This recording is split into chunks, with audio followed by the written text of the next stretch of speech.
Hello, everyone. It's Pastor Bill here with another midweek message. We're going to be looking today at the final fruit of the Spirit that Paul identifies in Galatians 5, namely self control. And then we're going to wrap up this series. And in coming weeks, we're going to unveil a new format and a new time to upload these messages.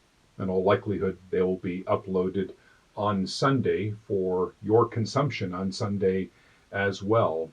So we'll move to more of our traditional Vespers format with likely some more substantial teaching in these messages.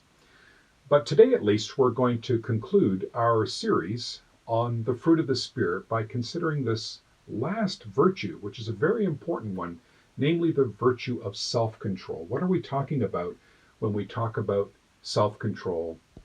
Well, some of you will know that I'm quite fond of Dallas Willard, the author, and he defines self-control somewhere as the steady capacity to do what we've decided to do even when we don't feel like it. The steady capacity, the steady hand to do what we've decided to do even when we don't feel like it. I think when you hear the word self-control, you realize that there's something that needs to be controlled. And it begs the question, of course, what needs to be controlled? Well, there's a power that can be at work in our lives, a force present in our hearts that needs to be bridled. And that power, that force, is feelings or passions or instincts or desires. I think it's very helpful for us to distinguish between three kinds of desires. There are, first of all, good desires that are primal and basic desires. These are often very strong desires. And under primal desires, I would include the desire to eat or to drink or to sleep or the desire for self-preservation. These are not bad desires, but they're not the most important desires. The most important desire that we have is a spiritual desire, and that's to be in fellowship with God and to live in a way that aligns with His will for our lives. It's a desire for true satisfaction and true happiness. We make a mistake when we privilege those primal desires over our spiritual desires, as if our desires for food and for drink and for sleep were our most important desires. We must be careful to subordinate those primal desires to the greater spiritual desire of having fellowship with God. And then, of course, since the fall into sin, we need to talk about distorted desires. And those are desires to sin, like to lie or to lust or to hit. So when we talk about self-control, we're talking about managing or controlling or mastering desires. In some cases, that's a matter of subordinating desires when our desires for food or for sleep or for sex become more important than our desire for fellowship with God. And in other cases, we're talking about replacing our desires to sin, to lust, to hit, and so forth, need to be replaced with more virtuous desires. I think we are helped in understanding what is meant by self-control by considering a couple of verses from 1 Corinthians where Paul mentions self-control as a verb in these instances. First of all, 1 Corinthians 7, 8, and 9. Now to the unmarried and the widows, I say, it is good for them to stay unmarried as I do. But if they cannot control themselves, they should marry, for it is better to marry than to burn with passion. The passion or desire or instinct that Paul is identifying here in need of control is lust. And then Paul mentions in 1 Corinthians 9:25, everyone who competes in the games exercises self-control in all things. An athlete must become an expert at self-control.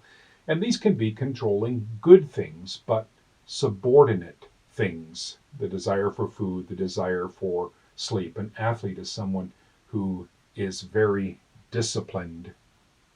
Now, I think that the discipline or the virtue of self control is very hard to practice in our culture because it is an opulent culture and a wealthy culture. We have so many things at our fingertips.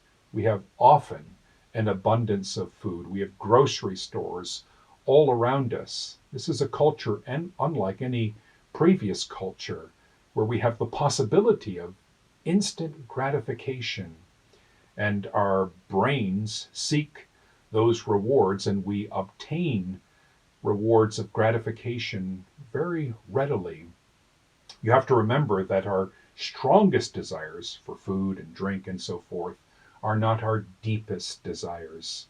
And yet our strongest desires are easily satisfied when our deepest desires for fellowship with God aren't. So, how do we practice self control? How do we cultivate this discipline? How do we master those primal desires when they try to become more important than our spiritual desire? And how do we control those distorted desires? Well, here I think the first thing we need to do is say yes to Jesus and have a vision for who Jesus is. We must have a vision for the goodness of Jesus, the generosity of Jesus, the love of Jesus. We must see in our minds what Jesus has done for us, how he demonstrated his love for us by suffering and going to the cross. We must see that Jesus makes available to us all of his resources so that we can live the good life, so that we can see to it that our deepest desires are satisfied. I think we need to look to the example of Jesus. And we read in Hebrews that for the joy set before him, he endured the cross. And Jesus doesn't want us to be like Esau. Esau's a character in the Bible, you remember, who exchanged his birthright for a bowl of stew. He wanted immediate gratification and wasn't concerned about the great promises that God had given to him that he could inherit in the future. We need to see ourselves as who we would be if we embrace the life that Jesus called us to live. We need to envision the freedom that we would have if we weren't captivated by these desires that so easily enslave us. We need to have this vision for who Jesus is, for the resources that he makes available to us, and for the freedom that we could have if we embrace those resources. We need to say yes to Jesus. Secondly, I think we need to say no to these desires and to these feelings. These primal desires, when they seek to supplant and become more important than our spiritual desire for God, and these distorted and sinful desires. Only once we've said yes to Jesus can we say no to these desires, because it will all make sense in our minds. We need to do what we can to avoid certain feelings and to run away from certain behaviors. And then thirdly, we need to receive the gift that Jesus gives us, and we need to use it. We're talking here about the fruit of the Spirit. This is something that the Spirit produces in us. Self-control is not something that we can muster up from within ourselves. It is a gift of the Spirit. It is produced in us, and yet, as I said before, we must disabuse ourselves of the notion that we are completely passive in this enterprise. I think the analogy of receiving a football pass is a good one. The quarterback throws the ball to the receiver, but the receiver doesn't simply catch the ball, at least not if he's a good receiver. Coaches will sometimes say to receivers, you need to attack the ball. So the ball is coming your way, you need to receive it, but you need to reach out and grab it and pull it in.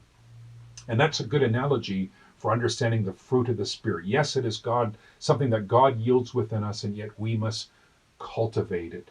We must prune the tree. We must ensure that ivy doesn't wrap around the fruit and kill it or something like that.